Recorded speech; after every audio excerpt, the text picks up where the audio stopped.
And we are back. Black and a Half, episode number 217.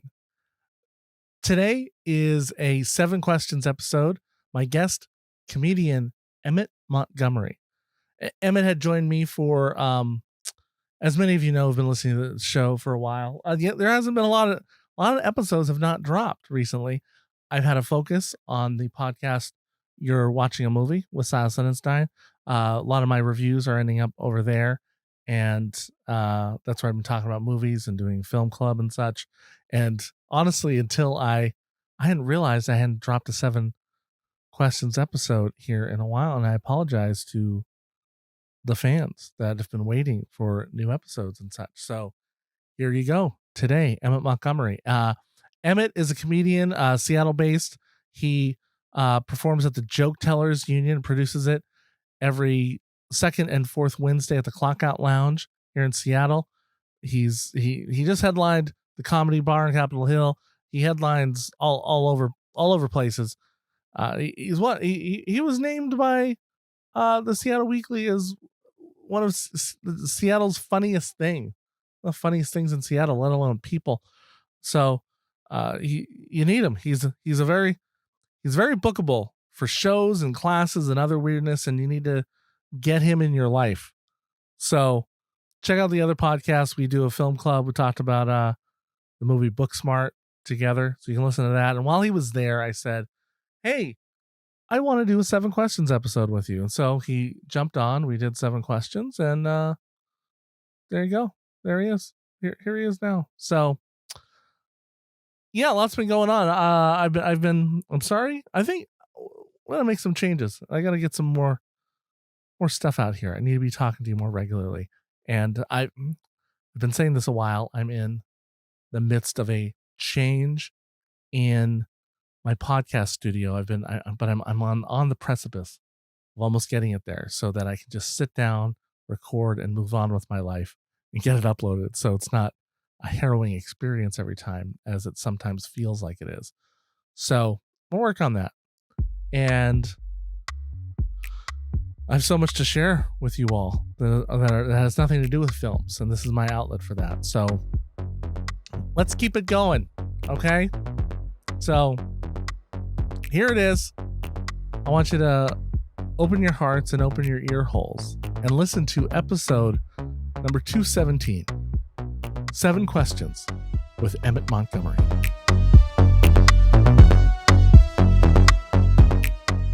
Well, Emmett, welcome to Film Club. Yay! I'm glad we finally did this. Yeah. How long have you been doing this for? Look, I could say for a year, but then you would see the number of episodes and that'd seem like, well, what have you been doing? There's been a lot going on. Like, you know what? Time is a construct, Emmett. Oh, it's totally created by the man to try to keep me down, and feel bad, right? It's like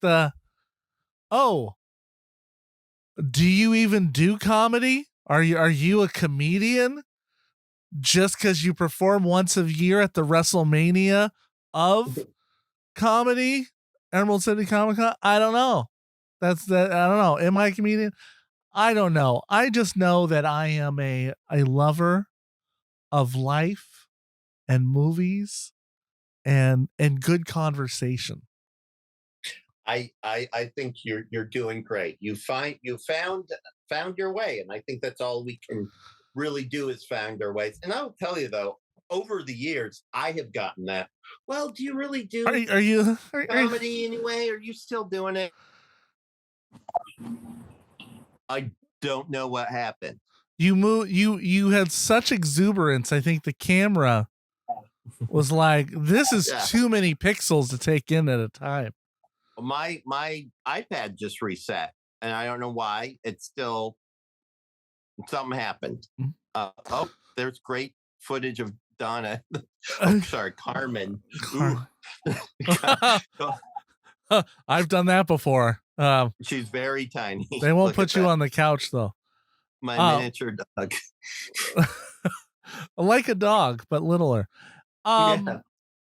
Yeah, Anyway, you were saying that happens to you, has happened to it you in the happens to past. me. Yeah, like especially so when I did Last Comic Standing, I disappeared for a second, right, Yeah, to yeah. do stuff, and then I came back and I was at I don't know, some open mic hell, and the guys were like, "Well, we haven't seen you around, so how do we, which is like, yeah, you haven't seen me because I've been headlining clubs and So I'm working working. I'm working. working on a secret TV project, and people really kind of I love. look. I mean, what is comedy? You're producing stuff.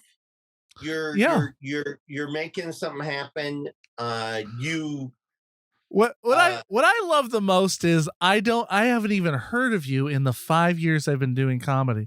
And I go, of those 5 years, 4 of them have been this, I don't know, pandemic going yeah, on. So maybe uh I'm not at the Russian teapot uh and bacon bar performing at an open mic. I think I'm gonna be a little more particular now about who I only do certain super spreaders right now. I don't want yeah, to do just any super spreader.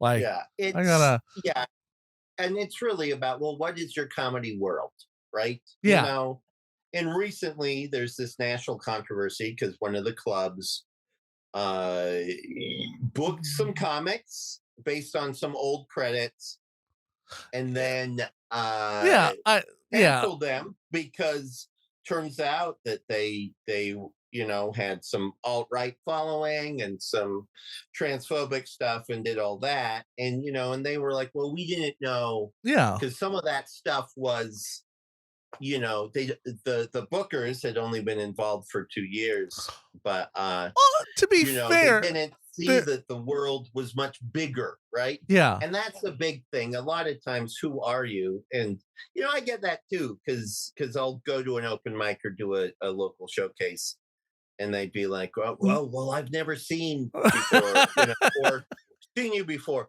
or people will, although my name is still whispered, as one of the whispers. Yeah, comedy grandpas, of the days of yore. yeah, But still, I if all I do is the shows I produce and host the Moth, hundreds of people see me a month, and that is me at my lowest subsistence, right?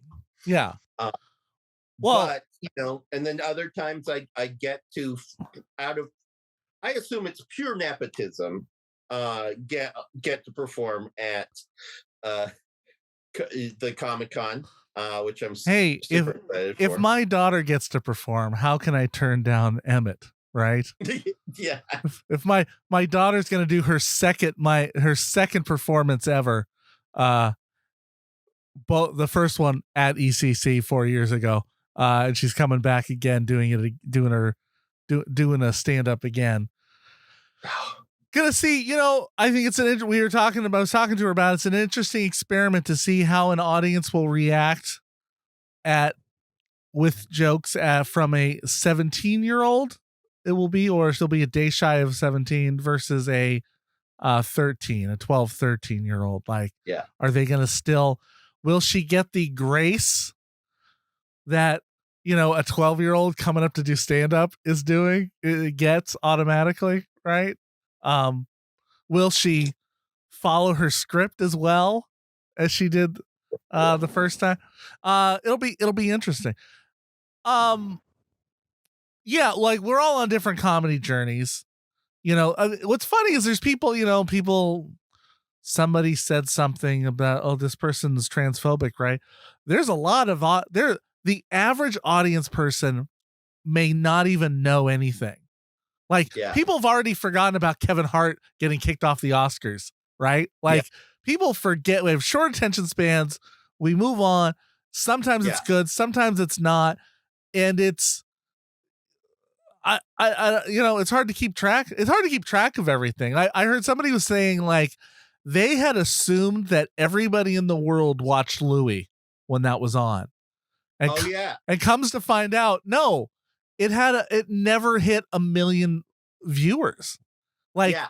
we in comedy insulate ourselves so much amongst what we watch or identify with that we're just, I think we assume people just devour the Just art of no. stand up the way that we do.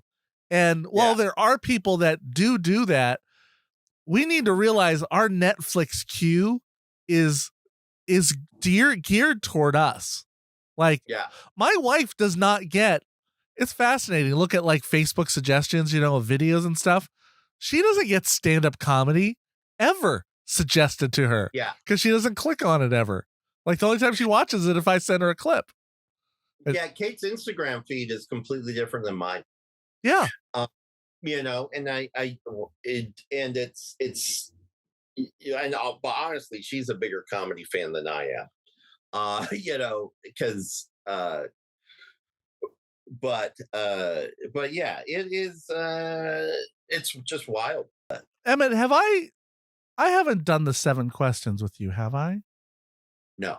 My world famous 7 questions. Do you have a couple more minutes that I could? Yeah, let's do it. Okay. All right. These are the Silas Lindenstein's world famous 7 questions that I asked. Okay. Yes. Here we go. All right. Number 1, what are you most nerdy about? Ooh. Ooh. Oh, that is hard. I mean, I'm going to say puppet stuff. Oh, okay. Because I make these paper bag Yes. puppets. Yeah. Which I realize now this year, it's like because I did a puppet slam, is the fact that I do these puppets is a response to my neurodivergence, right? Okay. When we were assigned to do these paper bag puppets in kindergarten, I didn't have the motor skills or the communication skills to do them, and I wasn't in a school system that celebrated people's differences, right? Yeah. It's more about how I held the scissors than what I did with them, and Right. now I've become really good at. But I think that being denied puppets, I have become really really, now I make them, but it's just not that. It's just, Jim Henson and the Muppets and all of that and creature effect. Anything where you make something that's not supposed to talk, Right. I enjoy. So like stop motion and all of that. And then that goes to but stop motion, animation, puppet puppet stuff, all of that stuff. Um what I like about it is when you take that out of the realm where it lives and actually realize that, like, puppetry, animation, all that stuff, it's a medium. It's not a genre, right? But it's a tool to tell some pretty amazing stories, but also me doing that. And so I think that uh but to enjoy that stuff means I also do have to watch kids stuff Yeah. if I want to see it really done well.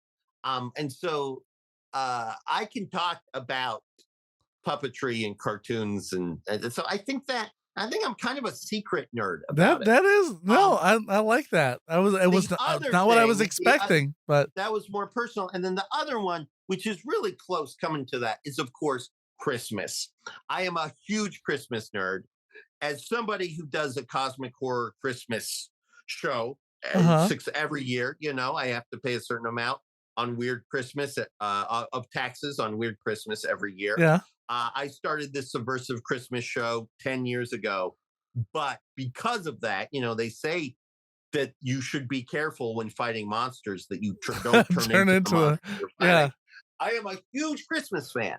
Yeah. Because That's and I get it, and if you do it right, you can make your own tradition. So one of my favorite movies that I've seen in the last couple of years was Falling into Christmas, starring Lindsay Lohan, which I will unapologetically just love. And it's so easy. It's like an overboard without the danger, right. right? And it's just because it's nice to see her having a good time, and it's just easy to consume. And I Right. got really into it. I read books about uh, Christmas. I'm halfway through a book called Last of the Wild Men, which is a talk about how Santa's roots are actually a primal prehistoric European fertility god that a Western civilization has broken up into parts, one being Santa, one being Satan. I'll read that, or I'll get really into. There's a place called Christmas Land in the Midwest. It's a year-round Christmas uh, amusement park that I want to visit. I have thought about how my dream uh, ideal retirement situation would be to have a year-round Christmas store with a healthy Krampus section and also have Hanukkah supplies because you wouldn't believe how hard it is to get that stuff. No, okay, I adore this. This is wonderful. Okay. All right. Now, number 2. Okay. What's something that you love to eat? Well, I was a pizza professional. Uh-huh. Um, I worked for Pagliacci Pizza, which is won awards, Yeah. our gourmet pizza thing here. I was their catering coordinator. Uh, I worked above the commissary, where they made the dough, and I Okay. got to have all the test pieces. So I have a lot of really strong feelings about pizza. In fact, right now my show, uh, Joke Tellers Union, is attached to Clock Out Lounge, has a Stevie's Famous in it, which is considered one of the best pizza Yeah. places right now. I have a lot of strong feelings about pizza, and I eat a lot of pizza. Some would argue so much. I love Yeah. garbage pizza. But to say, what do you like to eat? Pizza. So- I also, though, It's not like to eat, it's love to eat, and you do sound like you love it. well, and I also have a lot of strong feelings about it Yeah, too. that's love. From like a professional perspective. And I Uh-huh. met my wife at the call center of that pizza place, so we have some strong feelings. My Yeah. friend Mara actually sent me a spreadsheet of who also used to work at Pagliacci of every pizza that she has eaten in the last year with like a grade on it, and we're talking about maybe doing some sort of pizza based review site. Yeah. But Like Pizza Mojo. I want to try that. I hear a lot of stuff about it. yeah, I gotta try. the Long Island style pizza place that you have, Rhode Island You used to, pizza. yeah, it's now open enough. You can actually just walk in and order something now. So Oh, they must yeah. they figured it out or something. Okay. Yeah, I will say though, pho is very special to me. When I moved here, pho was on every street corner. And I love it. I love a good pho. It's harder to find like a cheap, honest bowl of pho in Seattle Cheap, now. honest bowl of pho. But for me, pho was kind of my first or second date thing to go. Because if you're vegetarian or you're vegan, there's options to it. Yeah. Also, if you're gonna kiss this face, you should see it eat soup. Yeah. And that is a really good way to that. So as far as, and that's one of my go-to things. I also like how it's like, I don't know. Before this Just, relationship continues, you need to see me eat soup, basically. yeah, yeah, because Could change some things. and it has, and then That's fantastic. okay. All right. Number 3, what's something you like to drink? Whew. Well, that has changed. You've known me for a while, Yeah. and that different that 9 years ago I would have said something else. 'Cause Yeah. what I like to drink was vodka. Particularly a Bloody Mary. I love because it's kind of like a boozy breakfast, right? I Yeah. was a huge fan of that. And still now that I've been sober for almost a decade, I will say it's almost like what do I like or what do I get to drink? What do Like you what are love? my What do you favorite sorry, wait, it's let what do me you love? I should have said what love. do I love to drink? Yeah. Um well, I'm a huge coffee fan. As a kid who grew up Mormon, I like to drink it without anything. I'd like to drink it plain. because I need to feel all the taboo. I need to taste it. I don't want to Yeah. dilute any of the adventure there. I do love live above a great bakery that serves coffee, but it's still, but it's not like I'm not seeking it out for the flavor. I'm Yeah. seeking it out for the drugs in it because it's the one vice I have. Caffeine. Well, I do still, I'm a probably a bigger V8 enthusiast than most people. Um, it makes me think of my dad, and should it have had a also V8. feels like what? Should have had a Yeah, V8. and kind of it's sad that I'm seeing the spicy V8 is harder to get now. Big fan of spicy V8, V8 sexier cousin. I can't even remember the last time I saw a V8 around. So I'm You can not. go to you can get a flat of it at I'm Costco. guessing if I'm not it's one of those things. If I'm not looking for it, it doesn't Yeah. like I forget it exists. But Like it's Nutella. available. Yeah. It's not your cheap option anymore. All of it. And we put we actually have a great Kate has a great crock pot roast recipe where she Oh. doesn't use the water in the roast. She substitutes the water for spicy V8, and oh my goodness, it's fantastic. Um, Okay. Okay. I we can call respect it that. we call it meat cup. If we're what I like to drink. If you want to, I'm going to go back to what I love to drink. Yeah. Because and I could say thank God for seltzers that they're here. Yeah. I'm glad that the seltzer renaissance happened when I was trying to get sober because it Right. gave me something more grown up. And I love one of my shows is sponsored by Athletic. I love that NA beers are becoming a thing, and it's actually not just drinking wet cardboard or Yeah. bread. There's actually some flavorful Yeah. options. So nice to have the opportunity to spend $7 on a can of bullshit again. But you know what I really love to drink? Yeah. I'm gonna go back. Soup. Soup. Huge soup enthusiast. I love a good pho broth. A I love a drink. good pot broth. I love that. I eat soup with a fork, and I'm gonna talk. I Hey, eat but would soup with you? the fork because I know my dad used to do it. So with soup with a Oh, fork, you get the chunky bits, and then you have this beautiful. Your final moment is you get to just drink I don't think you that, count. and I don't think you count that as a drink. I also put my soup. I'll do a nice mug of soup. I I will put it in a don't, like, coffee cup. I don't know if you're sitting by the fire with a mug of soup, if that counts as Yeah, drinking what is in a this? We soup. don't know. It could be It's made with bacon. could be soup. Okay. All right. No, number 4. What kind of music do you love? Um, so remember when Lyft Yeah. would ask you what your preference was Yeah. for music? Yeah. So I put sad beard music Sad there. beard music. Okay.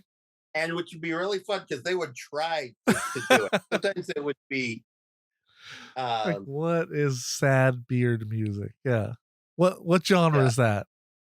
Well, and really, I mean, I think the best example of sad beard music is there is a great album by an alt country artist, um, Jeffrey Martin, called "Dogs in the Daylight," which is beautiful. It's on Bandcamp. In fact, they just I'm going to order it on vinyl. And it's just, I like that. Just the kind of just stuff that makes you feel things from, Okay. wizards who felt. But you know what I really love? Like one of my favorite things in the records that I buy. I'm a real big fan of film scores and soundtracks. Uh, I like that, Oh, and yeah. of course, I think so. Mandy has one of my favorite soundtracks. Um, uh, Johan Johansson, it was his last album score he did. And I think it's just fantastic. I like stuff that I can put on and either lose myself in and just feel, um, or I can actually have it be, kind of my soundtrack, my score Yeah. of the creative stuff I'm doing. And I really do kind of listen to that. And some of my favorite movies are movies where the score or the sound is part of the environment or almost another character, right? And I think when I started recognizing the score is when I realized that I like movies. Mm. First example for that was the David Cronenberg movie Scanners, which uses Moog and electric stuff because it's all about telepathy, and so you have a lot of stuff. And I'm like, oh, they are actually building the environment, and it's more than just this is the sad part, this is the scary part, Yeah. and I like that. Um, and then just as far as though, I think one of my favorite artists is Charles Bradley, who his story, there's great uh, biography about him. Okay. And he was a semi-homeless, illiterate James Brown impersonator living in Brooklyn, who people were like, hey, why don't you do your original music? And so he did, and was able to find like a backing band and everything. Taught himself to read because he was writing so many songs, he didn't want to forget them, Yeah. and and had a pretty amazing, uh, brief, too brief, but Much too brief. brilliant Yeah. career. And so, like the first season of Luke Cage, when they're in Copperhead's club and there is like a real like funky act going on, that's Charles Bradley Okay. in the leather jacket doing stuff, and they do some Charles Bradley score on that. For me, I mean, and Otis Redding, I've always been a big fan because of Pretty in Pink, actually. Because my mom, who was married to a freeform radio DJ, before she was married to my dad, actually had a pretty great record collection. But for me, it's more about what is going to make me feel things. So There's about 5 years there that I pretty much only bought movie soundtracks because it had and the that's that had the best collections. Because I was like, I don't want to listen to one artist. I love listening to artists doing different songs all the time, or different people doing. Yeah, I like to hear a myriad of well, genres put together. It's like it's getting a playlist from somebody, right? it's great. It's kind of a best of, and it's fantastic, The and I original like that. mixtape. Yeah, it's great. I'm gonna sound like a total hipster, but the way I consume music, I don't do Spotify. I don't do stuff like that. My preferred streaming service is Bandcamp, and I buy one or two albums every first Friday because that is when all of the proceeds go to that artist, Oh, and I'll do okay. that. And sometimes I'll do stand up. Sometimes it will be a local stand up. I know a local band or just some stuff that has fallen in my way. Yeah. And then I'll put that on shuffle, and it will get weird because it'll be like electronic stuff, and then it will be this sludge metal, and then it'll be sad country stuff, Uh, and then it'll be my friend Brandy Posey yeah. talking about taking a poop, and it will all just be a thing. And then I go to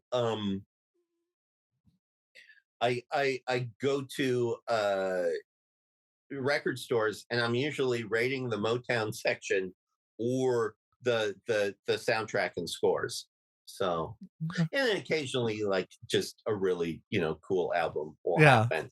Um, and that's but uh music, which was such a big part of my life, but going to local shows, the weird secret punk shows in Utah and Salt Lake, doing all that, and then coming here, and before I got into performing, there were bands I would follow, and I really was able to enjoy Seattle by through its indie music scene, which was really rich and vibrant. There were some amazing venues.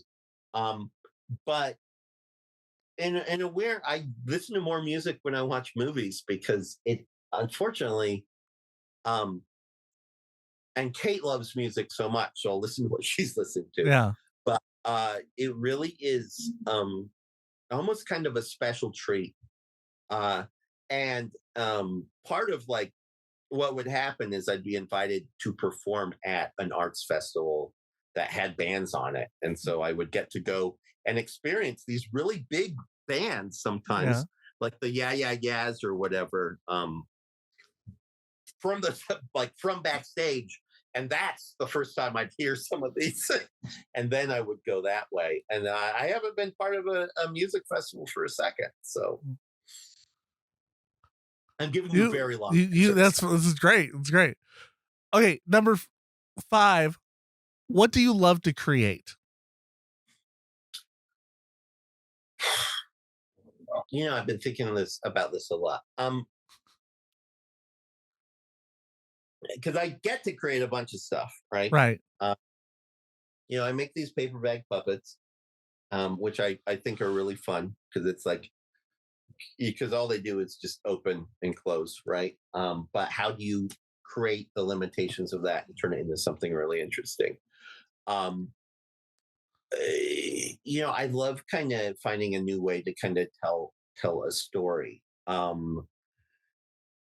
And so but it's also like that's also my job, so writing jokes, getting something stage worthy, doing stories, doing all that. What is really satisfying, and I love that. And I was just thinking about what I was in the shower today. I was thinking about what I'm going to do on Emerald City Comic Con, and I'm Okay. actually pretty excited. Okay. So I'm torn between talking about sports from the view of somebody who doesn't know sports, Okay.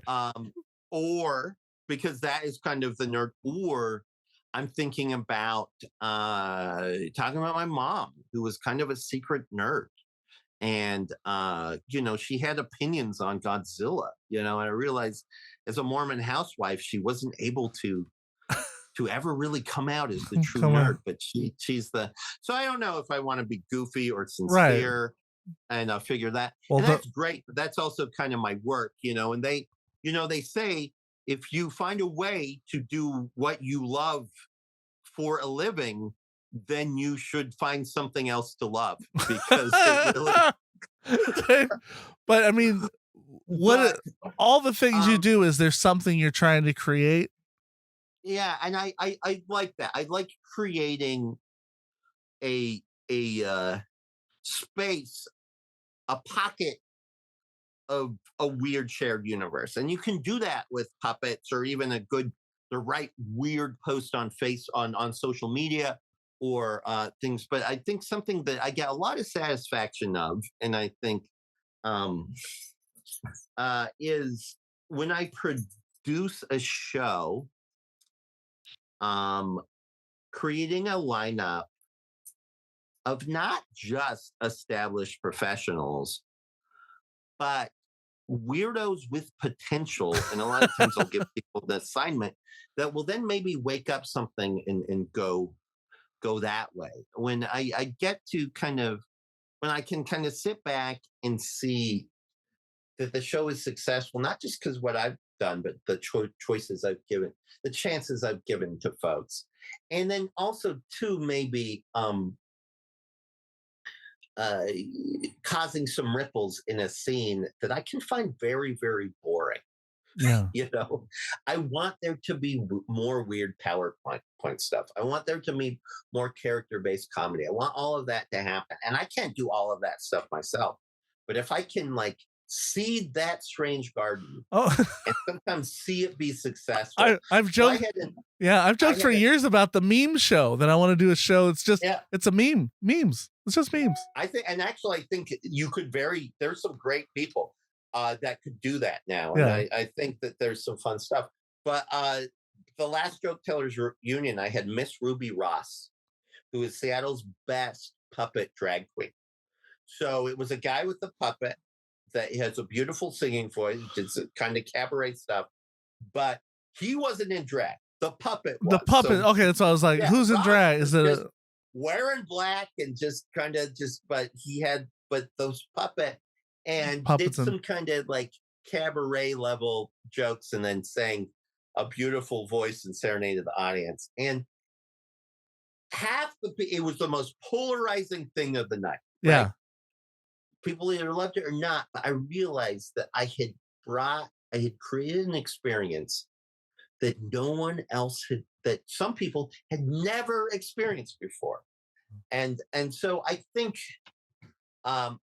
that's also why we like talking about movies and showing people movies, because there is creating stuff, but there's also that aspect of curation or advocacy that can make Well, curation is our creating, I think. Curating is yeah, creating an yeah. experience And that they're gonna so have. so I would say, I don't know. At the end of the day, all of the stuff I do is just kind of creating a fun world for, even if it's just temporary. Sugar Plum Gary really does that, Yeah. bringing people into the fun world of Nightmare Christmas, but and having that, but in a way that spills over into people's day to day life. Yeah. I like that, like asbestos. It hooks in the lungs. As a real estate agent, I appreciate that, Joe.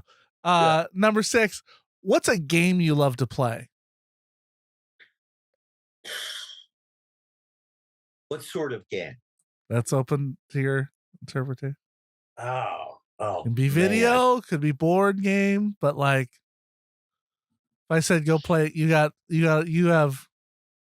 Well, hey, so Dungeons and Dragons saved my life in the 90s. Um, and we in Utah had the Satanic Panic stuck around longer than a lot of places, which is weird because Mormons now love D&D. They just love it. I have a friend who their family is currently um doing a Dungeons and Dragons campaign that is the Book of Mormon. But that they have homebrewed.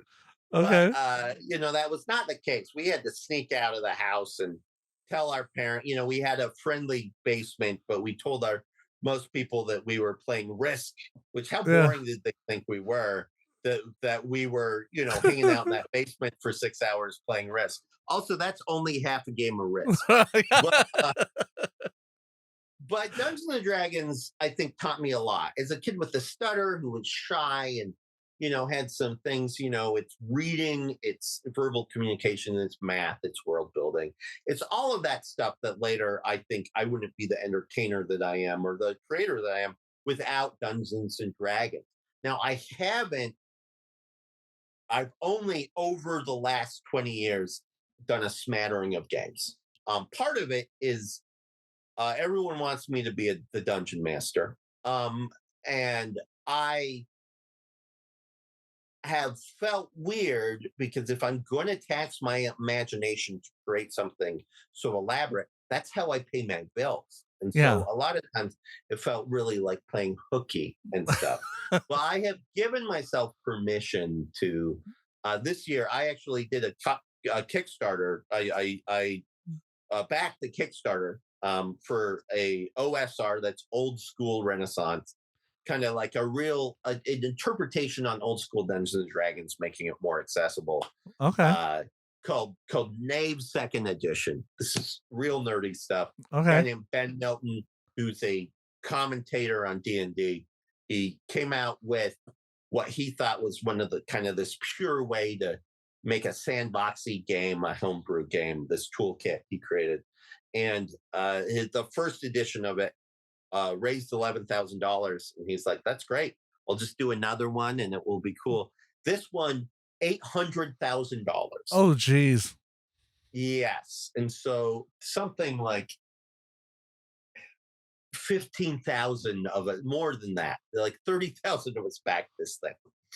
Um, and it's coming, and he's already sent me the PDFs and stuff, and I've Yeah. been building kind of this campaign, and I'm giving myself permission to actually run this D&D style game. Um, in fact, you're on my list of nerds to recruit. Nice. Uh, Nice. but and the plan right now, this thing is I'm building a campaign world, Alteus, which is this kind of gloomy port city that's isolated by octopus infested waters that has a mermaid cult surrounded by primeval forest. The city actually has a second city underneath it, and a haunted goblin market and all of You that. want to give that away already? Oh yeah. Because it's got to be a surprise when you're in the world, right? No, well, no. I mean, it's all. It's No, I don't know if that setting seems familiar to you at all. no. Okay, so gloomy port city, Okay. surrounded by woods, by forest, Well, that yeah. has a mermaid cult. Oh, what am I blanking on? A mermaid cult? Yes. This a movie? No. A book? No. Let's just think about the Starbucks logo for a second. Okay, I gotcha. Oh, with the I second, guess I the should have city mentioned. Yeah, underneath. it's Seattle. It's Seattle. Yeah, It's the I love it. weirdness of Seattle. I Yeah, love it. Okay, I got it. All but right. but also, uh, I realized too. I've also been thinking because one of my Stardew Valley, the Twee farming game. Yeah. You could make it into a pretty harsh D&D setting using Okay. this. So but we'll see. I But love it. so, I love that. what is the game I like most to play? Hopefully, the one that I will start this year. Okay. All right. Last question. Number 7. Okay, we made it. In 100 years, when someone reads your biography, what do you want to be remembered for? Oh. Oh. Huh.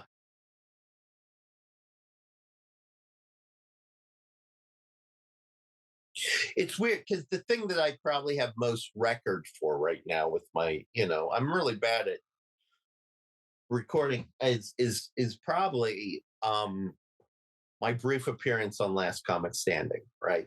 Huh? That's the most documented. That's how I got in front of maybe the most people, right? Yeah. 2 million people watched that Right. episode that was on. But it's also the least interesting thing I've done. I think maybe I think about this a lot, having gone through like what are people going to say at my funeral? What do I want my funeral to be like, and all of that. And I've had to go through a lot of funerals recently, last couple of years. And what is the impact? When my dad passed away, I realized that, all 7 of us, his sons, and one or other, we all had 7 different dads that turned into one thing, right? As we Yeah. found stories, leaving some questions. Like, he was an honorary colonel of the Turkish Air Force. We found his golden eagle. And it's jury's out. Half of us think he worked for the CIA. Half of us don't. But I'm not going to say where I am Yeah. on that. But and kind of those mysteries and questions and the stories that aren't. I think what I would be known as, I've done a lot of really weird, neat things in Seattle and had some kind of, maybe some impact of the stuff I did, and the bizarreness that has happened in the rooms and stages I've created. Let's say that would be nice, or maybe hopefully in 100 years from now, the people that are writing these histories are not people, but dogs. Hopefully dogs have, and so I do think that I would probably, I feel that they would speak very kindly of me. I am friends with a lot of cool dogs. And so, hopefully I'll be known as one of the good ones. The dog heirs of the world will remember. Oh yeah, Emmett, that guy. He always had pizza in his beard. one of the good And ones. he was very kind to me.